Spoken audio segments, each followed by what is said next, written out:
Day 17, Monday, 23rd of August, 2021. Today's Bible reading, Deuteronomy chapters 8 to 17. Remember the faithfulness of God. And you shall remember the whole way that the Lord your God has led you. Deuteronomy chapter 8, verse 2. One of the main themes found in the chapters we read today is the faithfulness of God. Of note, we see how Moses reminded the Israelites of their stubborn and rebellious attitude towards God.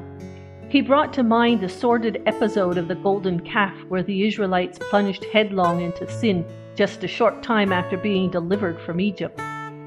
God could have destroyed them for their sinful ways, but He didn't. In spite of their unfaithfulness, God showed Himself faithful to Israel. He led them the whole way. In the rest of the chapters, Moses laid before them two paths, the path that leads to death and the path that leads to life. He gave them warnings against idolatry, false prophecies, and disobedience, death-inducing practices.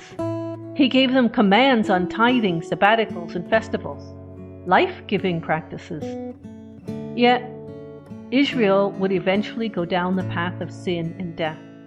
Strange, but not that strange at all. For how many times have we done the same, knowing the consequences of sin but still sinning anyway? It is here we see the faithfulness of God. One of the most beautifully encouraging verses in the Bible.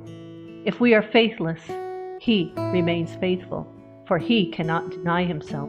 2 Timothy chapter 2, verse 13. He is the faithful God who will lead us the whole way and not abandon us halfway.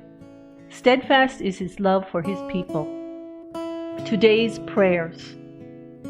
Pray that as we meditate on the Word of God, that we will constantly be reminded of His faithfulness in our lives and how He has shown His grace and mercy throughout our lifetime, that we will be grateful for all He has done for us.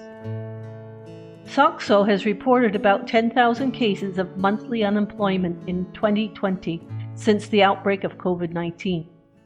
Pray that the government will implement strategic economic plans that will stimulate economic growth and create more jobs for the people. The Jakun, which means slaves, is the second largest group among the Orang Asli groups who live mainly in Johor and Pahang.